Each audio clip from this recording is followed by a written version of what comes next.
번역 사도신경으로 신앙 고백하겠습니다. 저는 전능하신 아버지 하나님 천지의 창조주를 믿습니다.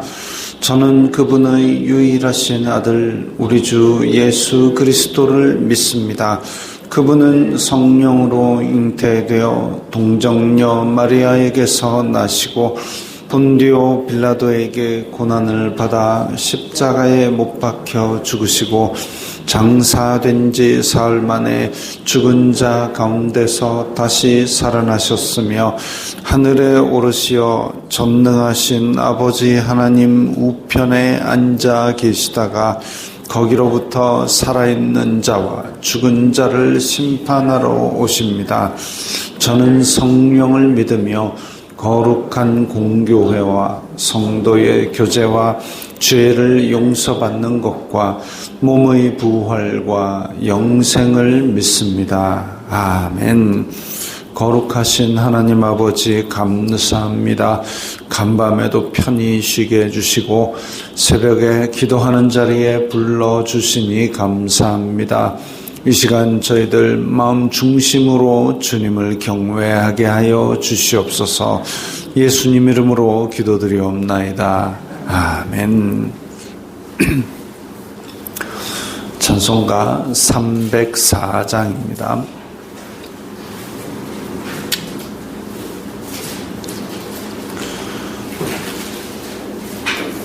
찬송가 304장입니다.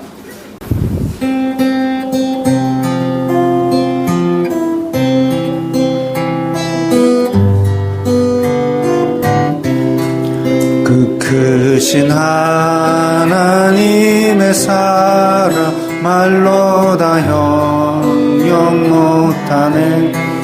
저 높고 높은 별을 넘어 이 낮고 낮은 땅 위에 죄범한 영혼 구하려 그 아들 보내사 화목제물 삼으시고 죄 용서하셨네. 하나님 크신 사랑은 증량 다 못하네. 영원히 변치 않는 사랑 성도여 찬양하세. 괴로운 시절 지나가고 땅 위에 영화 쇠할 때 주 믿지 않던 영혼들은 큰 소리 외쳐 울어도 주 믿는 성도들에게 큰 사랑 베푸사 우리의 죄 사했으니 그 은혜 잊을까. 하나님 크신 사랑은 증량 다 못하네. 영원히 변치 않는 사랑 성도여 찬양하세. 하늘을 두루마리 삼고 바다를 몸을 삼아도 한없는 하나님의 사랑 가기로 갈 수 없겠네. 하나님의 크신 사랑 그 어찌 닿았을까. 저 하늘 높이 쌓아도 채우지 못하리. 하나님 크신 사랑은 측량 다 못하네. 영원히 변치 않는 사랑 성도여 찬양하세.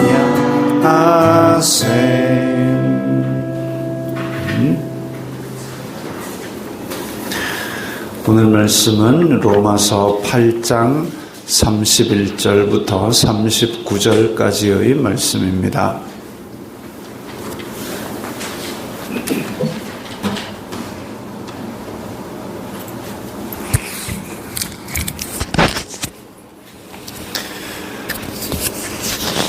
로마서 8장 31절부터 39절까지의 말씀.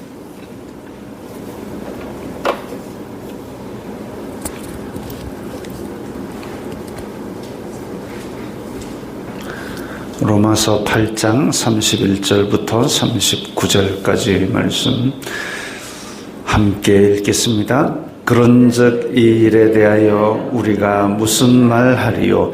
만일 하나님이 우리를 위하시면 누가 우리를 대적하리요? 자기 아들을 아끼지 아니하시고 우리 모든 사람을 위하여 내주시니가 어찌 그 아들과 함께 모든 것을 우리에게 주시지 아니하겠느냐? 누가 능히 하나님께서 택하신 자들을 고발하리요? 의롭다 하신 이는 하나님이시니 누가 정죄하리요?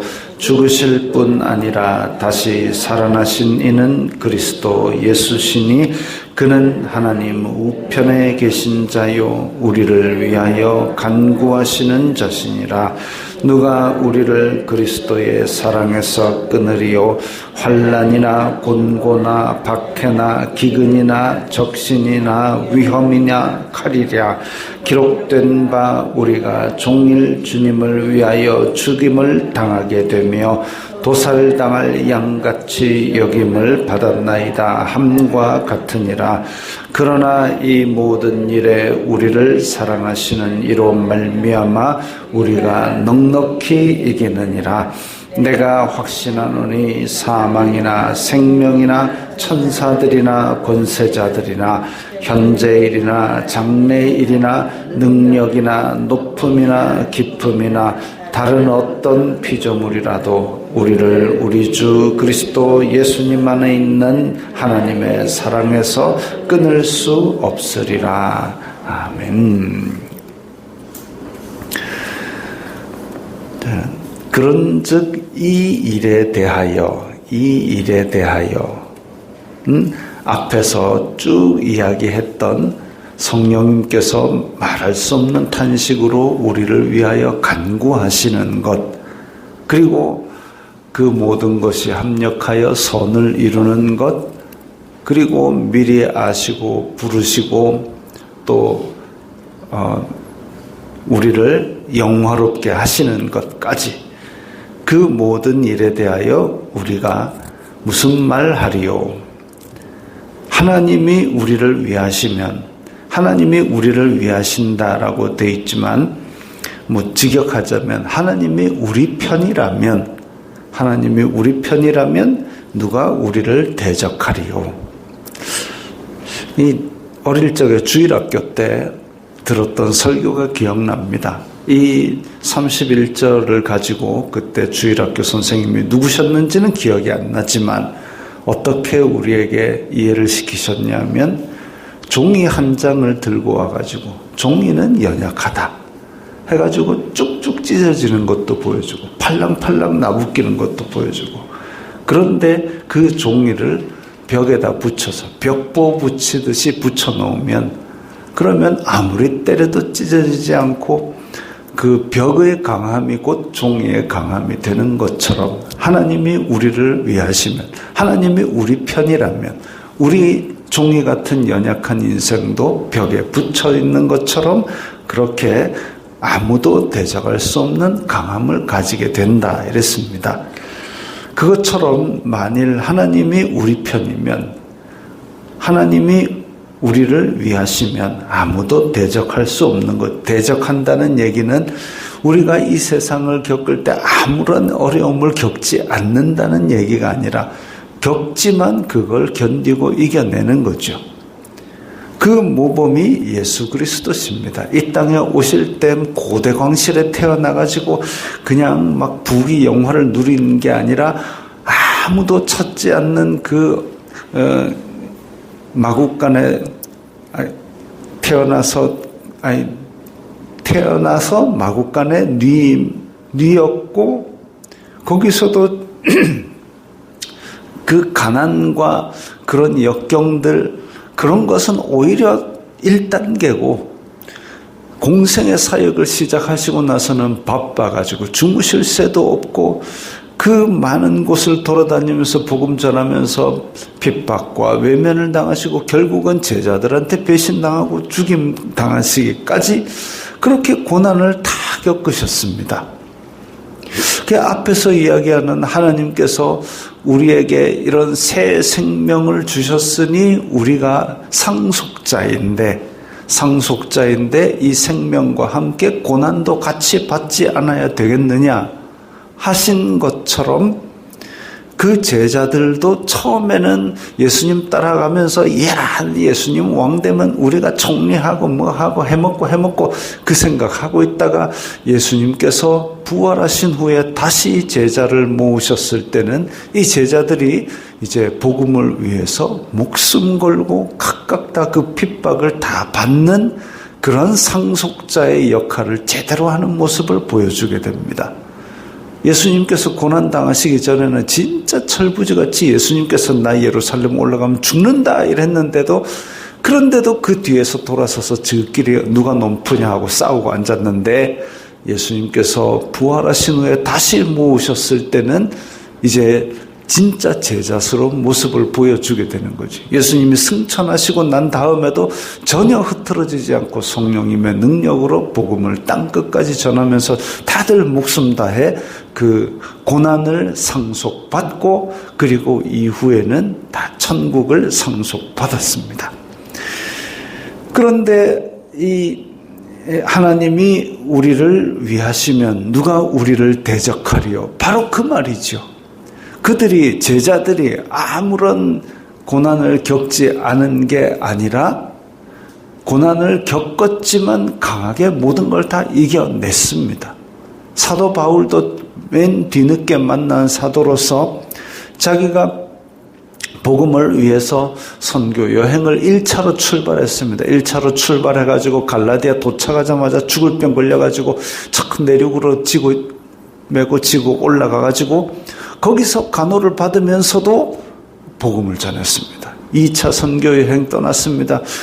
가는 곳마다 유대인들이 율법을 폐하라는 이상한 놈이다 이러면서 유대인들이 박해하고, 또 그리스 사람들은 웃기는 소리 하지 말라 그러고 외면하고, 그 가운데서도 한 명 한 명씩 제자들을 찾아서 만나서 교회를 세우고 또 도망가고, 그 고난을 겪고 파선하고 두들겨 맞고 돌에 쳐 죽임을 당하고 그렇게 하는 것들이 있었지만, 그래도 꿋꿋하게 3차 복음 전하고 4차로 로마까지 복음을 전하는 것이 뭐냐? 바로 하나님이 우리를 위하시면 이겁니다.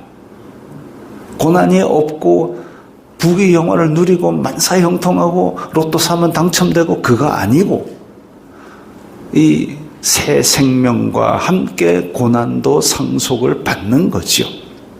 예수님께서 받으셨고 그 길을 따라 사도 바울도 갔고 많은 사도들도 갔고, 그러면 그 제자의 길을 간다라는 것은 우리도 그 길을 갈 수 있다는 얘기죠. 아이고 그러면 우리도 그럼 예수님 믿으면 그 막 고난을 계속 받아야 됩니까? 설마 여러분한테 그까지 가겠습니까? 걱정하지 마십시오. 하나님께서 차곡차곡 훈련시키시고 능력 주시고 그렇게 해가지고 가는 것이, 그게 아무나 다, 저도 그까지 고난 안 주십니다. 왜? 저도 믿음이 무척 연약하기 때문에. 제가 단기 선교를 몇 번 가보지는 못했지만 저랑 같이 간 사람들은 여러 번 갔는데, 갈 때마다 야 신영아, 니랑 가면은 하나님께서 이렇게 날씨도 좋게 해주시고 어째 이래 착착 맞게 해주신지 모르겠다. 쟤만 가면 그렇대요. 왜 그렇겠습니까? 제가 믿음이 연약해가지고 뭐가 안 맞고 이러면은 제가 참 실족하고 연약하니까 아마도 하나님께서 그런 거를 잘 배려를 해 주셨다라고 저는 생각을 합니다. 그런 것처럼. 그러나 그때 이후로 믿음이 조금은 자랐으니까 이제 제가 어디 가면 이제 어려움도 겪을지는 모르겠습니다만은 복음 전하러 가는 것이지 고난 받으러 가는 건 아닙니다. 그게 목적이죠. 그 목적을 위해서 갈 때에 정말 우리가 강하게 예수 그리스도의 복음을 들고 나가게 된다면 분명히 악한 세력이 우리를 막아설 것이고 세상의 환난 풍파가 우리를 막아서서 어쩌든지 복음을 전하지 못하게 하려고 할 겁니다. 또 말세에 때가 이르리니 우리가 어디를 가든지 예수님 이름을 가지고 있다는 그 자체만 가지고도 사람이 미워하고 그럴 겁니다. 제가 어디 가서 이렇게 교회 타월이라도 나눠 드리려고 하니까 나중에 얘기를 합니다. 아이고, 교회가 있으면 재수 없잖아요. 그 소리도 면전에서 들었습니다. 이제 대놓고 우리를 미워할 때가 올 수도 있습니다. 대놓고 우리를 핍박할 때가 올 수도 있습니다. 그러나 그럴 때에 분명히 우리가 확신하는 것은 하나님께서 또한 피할 길을 내시든지 아니면 하나님께서 우리 편이 되사 우리를 대적할 수 없게 만들든지 아니면 그야말로 은혜를 주셔서 우리가 순교의 길을 가게 되든지 어쨌든 그것은 우리가 걱정할 일이 아니고 하나님께서 하실 일이니 우리는 온전히 맡기고 그렇게 믿음을 준비하는 것밖에 없습니다. 자기 아들을 아끼지 아니하시고 우리 모든 사람을 위하여 내주신 이가 아들과 함께 모든 것을 우리에게 주시지 아니하겠느냐. 하나님의 사랑은 우리 인간이 연약함으로 인해서 하나님의 율법을 다 지킬 수 없어서 사망의 법 아래에 있게 되는데 그거 해결 안 되니까 하나님께서 아들을 보내사 그 아들로 하여금 대신 그 모든 죄를 짊어지고 죽게 만들기까지 다 주셨습니다. 다 주셨는데 그 말고 뭐가 더 필요하겠느냐는 거죠. 어떤 목사님이 주보 만드는 분한테 전화를 받았습니다. 그 주보 설교 제목이 안 왔는데요. 설교 제목이 안 왔다 그러니까 그래 설교 제목 그럼 오직 예수 하자. 그게 답니까? 그 말고 뭐가 더 필요해? 라고 얘기를 하는 바람에 그 주 설교 제목이 오직 예수 그 말고 뭐가 더 필요해가 됐답니다. 그런 거죠. 우리에게 예수님 믿는 사람에게 예수님까지 내어주신 하나님이 우리 편인데 그 말고 뭐가 더 필요하겠습니까? 그런 게 믿음이죠. 그런 게 믿음인데 그 예수님께서는 그냥 옛날에 한번 죽으시고 그 다음에는 우리를 놔두신 게 아니라 34절에 보니까 여전히 하나님 우편에서 우리를 위하여 간구하신다 그랬습니다. 우리 사도신경에서도 고백하였지 않습니까? 하나님 우편에 앉아 계시다가 앉아갖고 가만 계신 게 아니라 우리를 위하여 기도하시는 분입니다.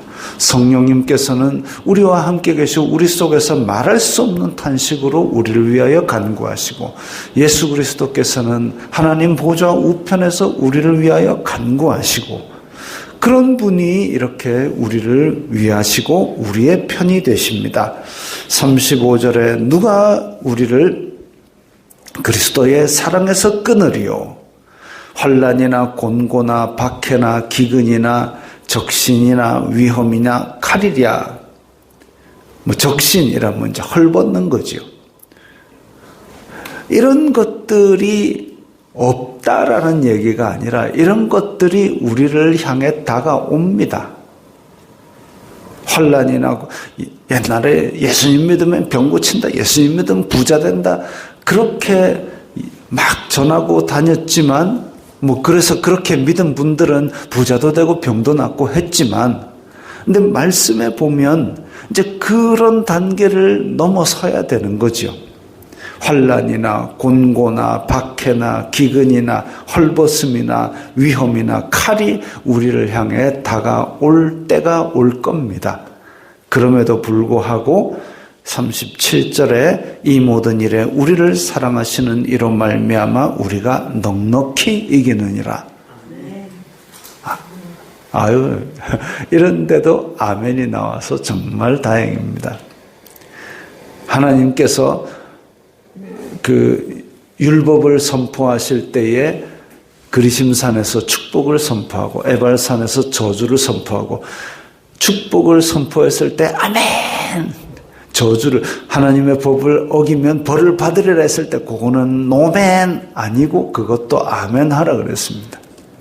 우리가 예수 그리스도와 함께 생명의 성령의 법을 받는 거 아멘. 이 땅에서 환난과 공고나 박해가 올지도 모른다. 그건 노멘이 아니라 그럼에도 불구하고 우리는 넉넉히 이긴다라는 거기에 아멘이지요.